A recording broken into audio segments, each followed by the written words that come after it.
नाजरीन अस्सलामु अलैकुम व रहमतुल्लाहि व बरकातुहू. Welcome to our talk show Life Simple है. Today's topic is a universal and very important one which relates and impacts every one of us in our family or society. Today's topic is academic and career pressure. To discuss this topic, we have Brother Atiqur Rahman, a well-known life coach and personal development trainer. Brother Atiqur Rahman, welcome to our talk show. Starting with the first question, where this intense pressure originates from? इसकी बुनियादी इससे कहाँ से शुरू होती है? Well, you see, academic and career pressure has been a worrying subject, of late. Why I say of late? Because 20, 25, 30 साल पहले, when we were students, there was not so much of pressure. When we look at the last 10, 15 years, especially the Gen Z and the latest century, the 21st century, comes with a lot of positives. It is a very different century, a century of creativity, innovation, great advancement. काफ़ी सारी तरक्की हुई है, लेकिन उसके दूसरा जो पहलू है वो मेरे ख्याल से थोड़ा वरीसम पहलू है.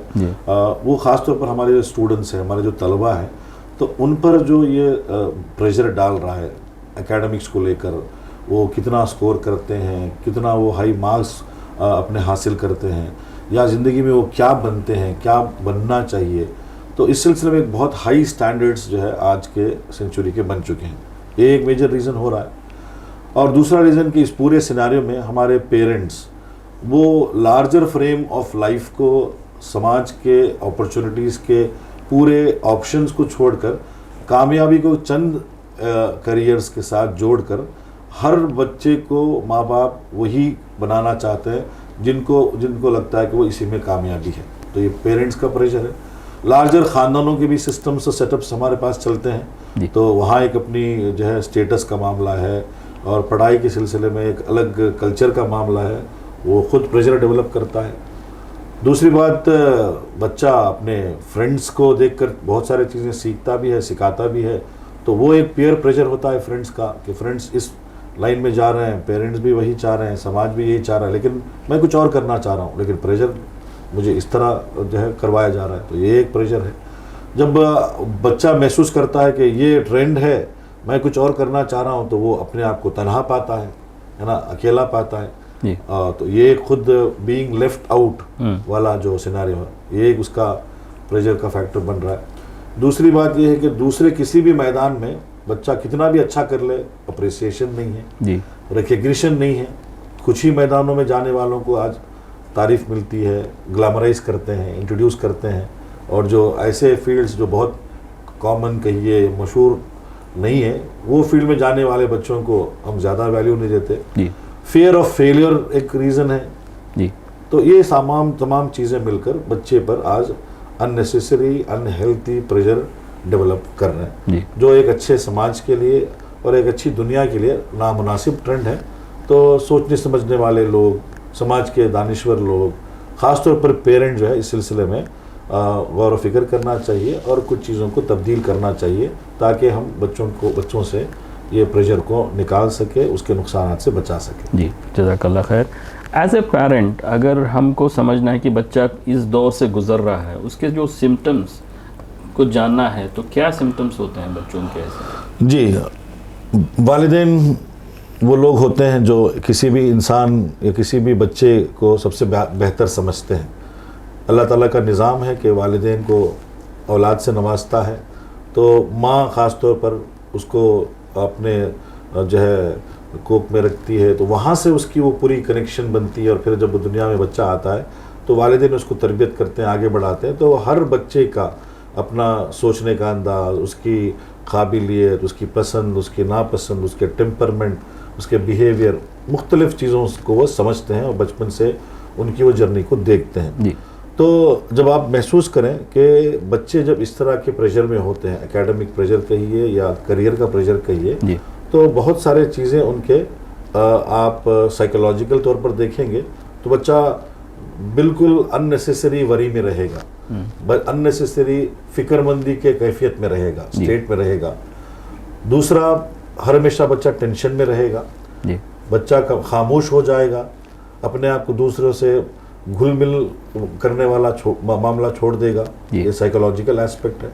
उसके जज्बाती एस्पेक्ट आप देखेंगे कि कभी वो छोटी बात पर बहुत ज़्यादा गुस्सा हो जाता है, या अचानक से रोना शुरू हो जाता है, या कुछ बच्चे जो बोल्ड होते हैं वो हार्श हो जाते हैं, रूड हो जाते हैं, अग्रेसिव हो जाते हैं। तो इस तरह के जब बिहेवियर्स आप देखें इमोशनल लेवल पर, तो वालिदैन को समझ जाना चाहिए कि उसके साथ कुछ मामला ठीक नहीं चल रहा है। फिर आप बिहेवियर के हिसाब से भी देखेंगे तो बच्चा पढ़ाई में दिलचस्पी नहीं रखेगा, जब पढ़ाई की बात आई तो इरिटेटिव बिहेवियर करेगा, उस डिस्कशन से हट जाएगा और स्कूल नहीं जाना चाहेगा। तो ये उसके बिहेवियरल और फिजिकल जो है रुझानात हम देखेंगे। तो वालिदैन को समझ जाना चाहिए कि इसके लिए जो है जो कुछ नामुनासिब चीज़ हो रही है, जिसके बुनियाद पर ये इस तरह बिहेव कर रहा है। जी, एज ए पेरेंट्स हम देखते हैं कि थोड़े पेरेंट्स होते हैं कि भाई आपको यही करना है, डॉक्टर ही बनना है या इंजीनियर ही बनना है, और एक तरफ होता है कि भाई जब पेरेंट्स गाइडेंस देते हैं बच्चों को, वो बोलते हैं कि भाई हमको आपका एडवाइस नहीं चाहिए, क्योंकि टीनेज का एक रहता है flow, because they are been influenced by their friends और बाय देयर सराउंडिंग्स। तो इस बैलेंसिंग एक्ट क्या होना चाहिए as a parent as well as a student or as a son or a daughter, what should be their reaction when parents are giving them their guidance?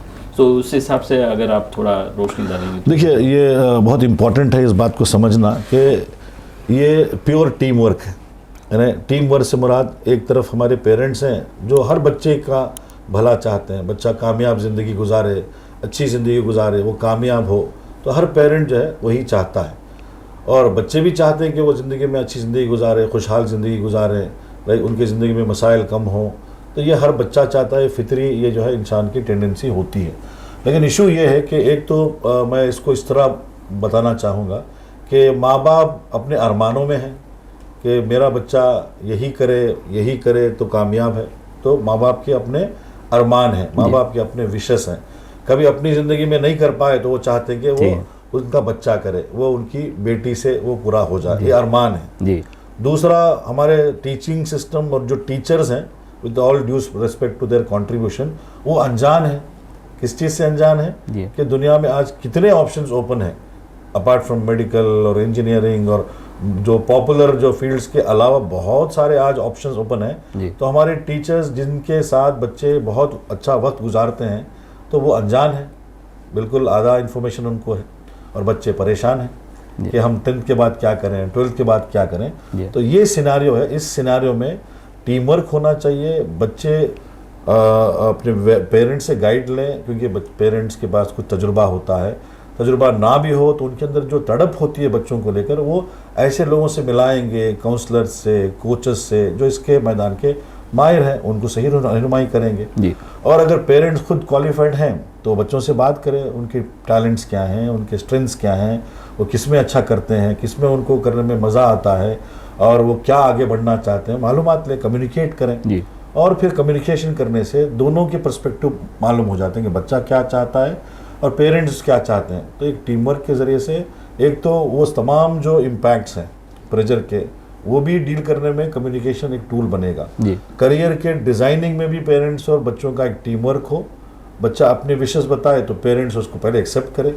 Guide करना भी है तो बहुत अच्छे अंदाज में, अच्छे माहौल में उनको गाइड करें। वो नहीं जानते तो करियर कोचेस की, करियर जो एक्सपर्ट्स की आप एडवाइस लें जी।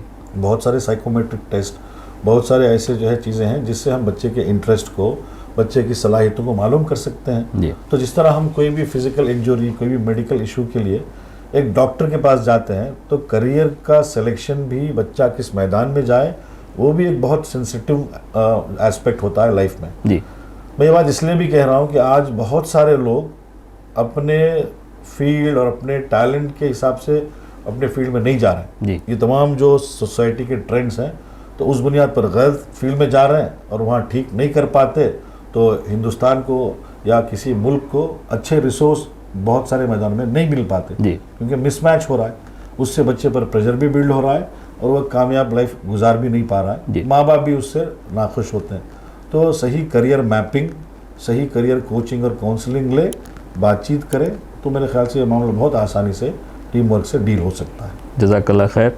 अब ये करियर सिलेक्शन और करियर पाथवेज जो है, क्या एज और क्या टाइमिंग है कि भाई you should be in a position to decide your career? Because बाज़ औक़ात हमने देखा है कि हमारे खुद एक्सपीरियंस में कि भाई बैचलर इन फिज़िक्स किया और मास्टर्स उसने अकाउंटिंग में और फाइनेंस में किया है, तो क्या स्टेज है? बिकॉज समटाइम्स क्या होता है कि बच्चे होप लूज़ कर देते हैं कि भाई हमने एक रॉन्ग पाथ में ले लिया है। तो इसका जो टाइमिंग होता है, when as an individual you should be very clear about your career path. देखिए, इस सिलसिले में हमारा, जहाँ तक मैं इंडियन कॉन्टेक्स्ट में अगर कहूँ तो किसी भी स्टूडेंट के लाइफ में दो इम्पॉर्टेंट जो है माइलस्टोन्स होते हैं एजुकेशन को लेकर। एक होता है 10th का जो साल होता है, जब बच्चा 10th स्टैंडर्ड में पहुंचता है, वहाँ पर उसको गोइंग फॉरवर्ड ही और she has to decide the stream. क्या वो साइंस में जाएंगी, कॉमर्स में, या आर्ट्स में, या किसी और ऑप्शन में, क्योंकि वो फर्स्ट जो है पड़ाव होता है।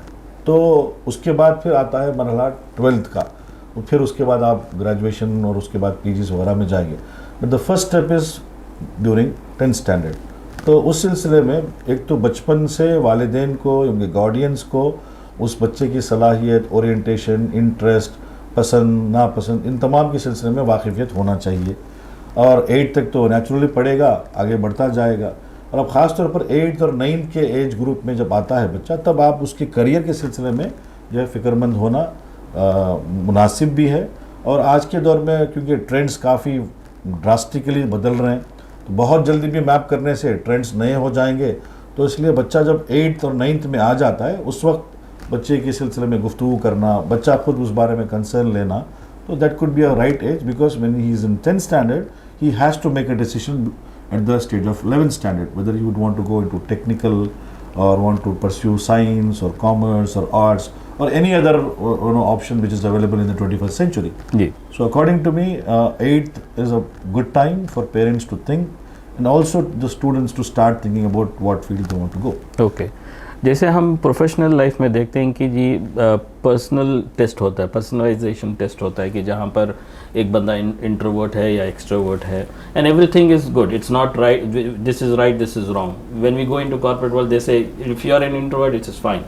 सो इस हिसाब से अगर हम बच्चों की, जो जैसा आपने बताया कि बच्चा किस में इंटरेस्टेड है, अगर उस हिसाब से अगर कुछ सेंसिंग करना हो एज ए पेरेंट, क्या टूल्स और क्या उसके टेक्निक्स हो सकते हैं? जी, इसको हम कहेंगे करियर कोचिंग, करियर काउंसलिंग। तो जिस तरह हम किसी मेडिकल इशू के लिए मेडिकल एक्सपर्ट्स के पास जाते हैं, तो करियर भी ज़िंदगी का एक बहुत इंपॉर्टेंट एस्पेक्ट है। सही करियर सेलेक्ट करना बहुत क्रिटिकल होता है। तो इस मैदान के जो माहिरीन हैं, जिसको हम career coaches, career experts, career counsellors कहेंगे, आप उनसे रुजू करें, उनसे बातचीत करें। तो बच्चे से बातचीत करेंगे ऑब्जर्वेशनल बेसिस पर, डिस्कशन के बेसिस पर जो है वो क्वेश्चंस करेंगे, मालूमात लेंगे। एक तो तरीक़ा ये होता है ऑब्जर्वेशनल इंटरैक्टिव तरीक़ा, जिसमें बहुत सारे बच्चों के टैलेंट्स और जो है ओरिएंटेशंस और जो चीज़ें एक करियर को डिसाइड करने के लिए जो इम्पोर्टेंट फैक्टर्स होते हैं वो समझ में आ जाती हैं। इसका एक और बेहतरीन तरीक़ा, बहुत सारे साइंटिफिक साइकोमेट्रिक टेस्ट होते हैं जो हम बच्चों को एडमिनिस्टर करवाते हैं। बच्चा उस टेस्ट से गुजरता है इन ए गिवन टाइम, और उसके बाद वो एक साइंटिफिक रिपोर्ट जनरेट होकर आती है, जिसमें बच्चे के वालिदैन को, बच्चे को पता चलता है कि उसके लिए कौन से फील्ड्स करियर के सूटेबल होंगे। 1, 2, 3 प्रायोरिटी वाइज वो उसके अपने रीजनिंग के साथ देते हैं। फिर उसके बाद करियर कोचेस उससे मज़ीद उनको काउंसलिंग करते हैं, डिस्कस करते हैं, और फिर बाद डिसीजन लेने में आसानी होती है जी। तो ये एक प्रोसेस है जिसमें हम पेरेंट्स और बच्चे, ये कौन से एज लेवल पे होता है ये जो तो एक तो जिस तरह मैंने कहा 10th से पहले अगर बच्चा स्ट्रीम सेलेक्ट करना चाहे कि वो साइंस में जाना चाह रहा है या कॉमर्स में या आर्ट्स में, वहाँ अगर कन्फ्यूजन है, डायलेमा है, तो confusion is not always bad, because confusion leads to clarity. और क्लैरिटी कब आएगी? जब कब करियर कोचेस के पास जाएंगे या प्रोसेस को अडॉप्ट करेंगे, तो आपके उस पूरे साइंटिफिक टेस्ट के थ्रू 10th से पहले जाएंगे तो आपको बताया जाएगा कि भाई आप साइंस के लिए सूटेबल हो या आपका इंक्लिनेशन आर्ट्स की तरफ है, तो वो आपको पैटर्न्स समझ में आ जाएंगे। सही।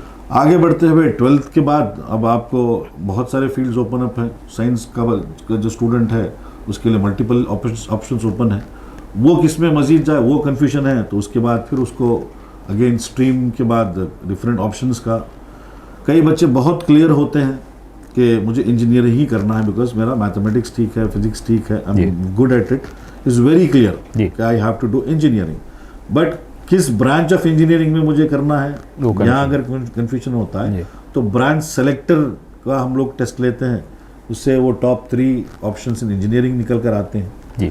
तो इस तरह कई अलग अलग टेस्ट हैं, डिपेंड्स ऑन विच एज और which stage of life you are going through those test. For example YSA in the larger frame is कई सारे प्रोफेशनल्स जॉब में भी चले जाते हैं और वो उस जॉब को एंजॉय नहीं करते होते हैं, तो हम एक करियर आइडियल करियर टेस्ट करवाते हैं जिससे अर्ली करियर में उसको पता चल जाता है कि वो इस फील्ड के लिए सूटेबल नहीं है, वो दूसरे फील्ड का कंसिडरेशन ले सकता है। ओके तो ये कुछ टूल्स जी हो सकते हैं। जज़ाकल्लाह खैर। अभी let's move to the institutions और the schools, the environment and stuff like that. अब वहाँ पर जो माहौल होता है, what should be an ideal way of academics, making sure that students are not having those pressure inbuilt in themselves? So what would be your suggestion for the academic things? See, why pressure gets built up, why stress happens is because one, you are expecting something from a student which he is not capable of doing. You are not expecting what he can do. और ये common scenario बन गया है, इसलिए आज बच्चों पर unnecessary pressure और बर्डन है। सबसे पहले एजुकेशनिस्ट हैं, हमारे एजुकेशन से कनेक्टेड टीचर्स हैं, थिंकर्स हैं, उनको ये समझना चाहिए कि हमारा एजुकेशन सिस्टम इतना कॉम्प्रिहेंसिव हो कि कोई भी स्टूडेंट अपने नेचुरल पोटेंशियल को आइडेंटिफाई कर सके, उसके बुनियाद पर अपने करियर में पैशनेटली उसको लेकर आगे बढ़ सके और कामयाब हो सके। ये माहौल अगर होगा तो कोई भी बच्चा प्रेशर में नहीं रहेगा, राइट। हम करते क्या है कि हम जो है we measure everybody with the same scale. मिसाल के तौर पर मछली जो है पानी में ही उसका अपना स्विम करेगी और जिंदा रहेगी। हम मछली को उठाकर अगर झाड़ पर चढ़ने के लिए कहेंगे तो वो 2 मिनट में उसकी ज़िंदगी ख़त्म हो जाएगी। तो जिस फ़र्द के लिए फितरी तौर पर जो उसके काबिलियतों के लिहाज से जो करियर सूटेबल है, जो ऑप्शन सूटेबल है, वो अगर माहौल ओपन रहा और जो बच्चा जो है सिर्फ पढ़ाई में नहीं किसी भी फील्ड के थ्रू कामयाब बन सकता है, वो कामयाबी का डेफिनेशन अगर रीडिफाइन हो जाए जी, तब मेरे ख्याल से ये स्ट्रेस कम होगा और स्कूल का माहौल, घरों का माहौल, समाज का माहौल, ख़ानदानों का माहौल, इंडिविजुअल के थिंक करने का माहौल इस तरह जब चेंज होगा, I think there will be no pressure on the student, nor he will be under any kind of stress और anxiety. He will pursue his natural talent and the ultimate objective is he should become a beneficial asset to humanity। वो कोई भी कुछ भी बने, वो businessman बने, वो आर्टिस्ट बने, वो राइटर बने, वो सोशल वर्कर बने, वो जो है रूरल विलेज में जाकर जो है वो कुछ करना चाह रहा हो, बट कामयाबी, फुलफिलमेंट, सुकून, good health,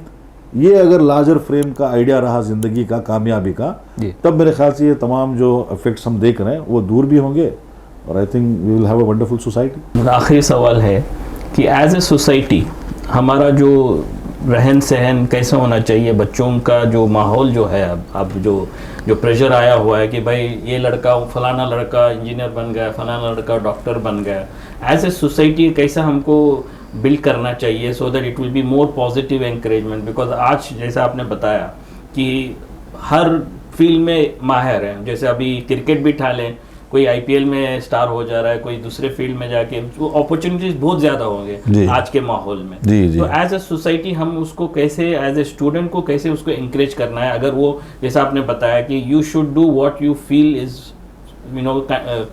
you feel that this is what I need, this is what I get satisfaction is about, तो कैसे उसको हम as a parent, as a society उसको डेवलप कर सके? तो मैं ख्याल जिस पर मैं टच कर चुका हूँ, again we have to first identify and discover the talent of each individual, right, each boy, each girl, और उन टैलेंट्स के हिसाब से उस बच्चे को उस फील्ड में आगे बढ़ाने का माहौल भी देना चाहिए, सपोर्टिव एटमॉस्फेयर भी उसको जो है हम जो है डेवलप करना चाहिए। दूसरी बात, कामयाबी का डेफिनेशन को तब्दील करें हम। कामयाब बच्चा सिर्फ डॉक्टर या इंजीनियर बनने वाला नहीं होता है, वो अपने सलाहियत को इस्तेमाल करके एक वंडरफुल फोटोग्राफर बनना चाहता है तो भी वो कामयाब है, एक स्पोर्ट्समैन बनना चाहता है तब भी वो कामयाब है, राइटर बनना चाहता है तो राइटर बने, रिसर्चर बनना चाहता हो रिसर्चर बने, सिविल सर्विस में जाना चाहता है तो जो वो करना चाहता है तो वो उसके पैशन को मालूम करे, पैशन को प्रोफेशन में कन्वर्ट करने वाला माइंडसेट और उसको सपोर्ट करने वाला माहौल और वो जो है टूल्स हम इस्तेमाल करेंगे, तो पहली बात ये बड़ा मसला हमारा एड्रेस होगा।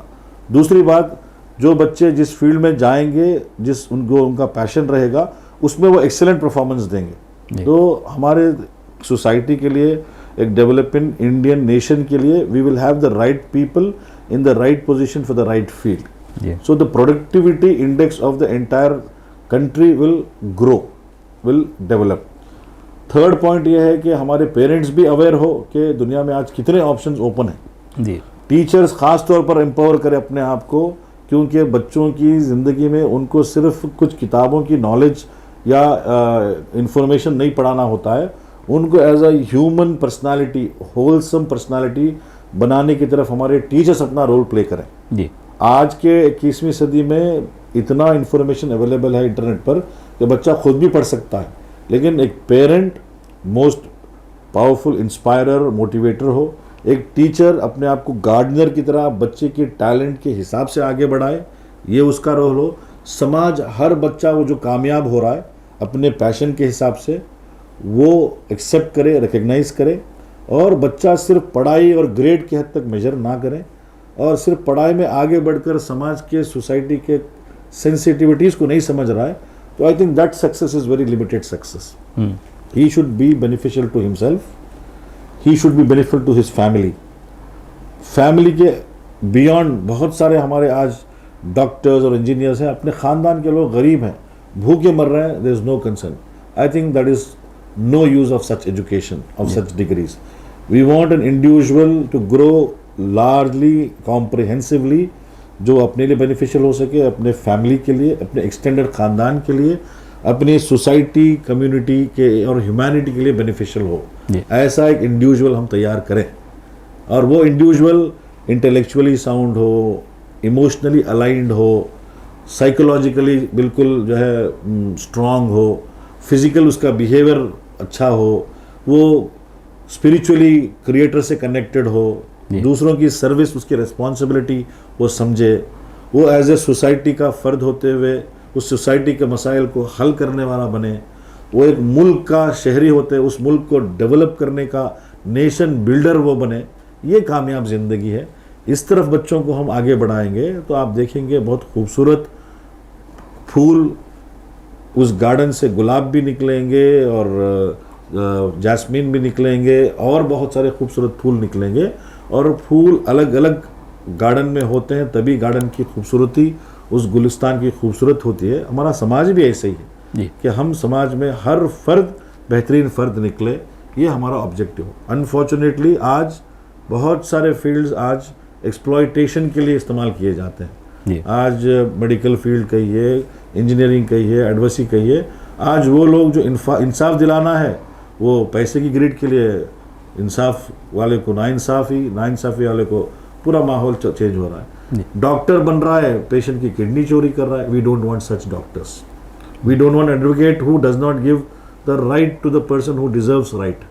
We want a person who is competent, professional and a benefit to the society. ये अगर पेरेंट्स समझ लें तो ना हमारे बच्चे ड्रग एडिक्ट होंगे, ना हमारे बच्चे सुइसाइड करेंगे इस प्रेशर की बुनियाद पर, ना हमारे बच्चे वायलेंस में जाएंगे, ना हमारे बच्चे दूसरा नॉन बेनिफिशियल काम करेंगे।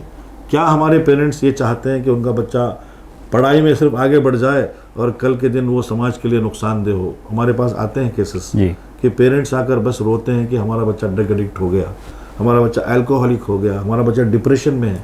Do you want such fractured personalities? No, not at all. Our education system, our family atmosphere, our society's acceptance should be in such a way that we appreciate, we give value to every child who makes his profession as a passion, and every child whose benefit to the society is a real successful person, not just the student who gets some grades and marks. That's a very limited definition of success. ये बस बड़े canvas से काम करेंगे तो इंशाल्लाह we will have a wonderful society and humanity and a peaceful world. जज़ाकल्लाह खैर। नाज़रीन और सामीन, जैसा कि आपने देखा कि लाइफ कितनी सिंपल है और हमने आपके सामने एक अहम मुद्दे पर एक्सपर्ट की राय पेश की। इस तरह के और टॉपिक के लिए आप हमसे जुड़े रहिए और फ़ायदा उठाइए। जज़ाकल्लाहु खैरन।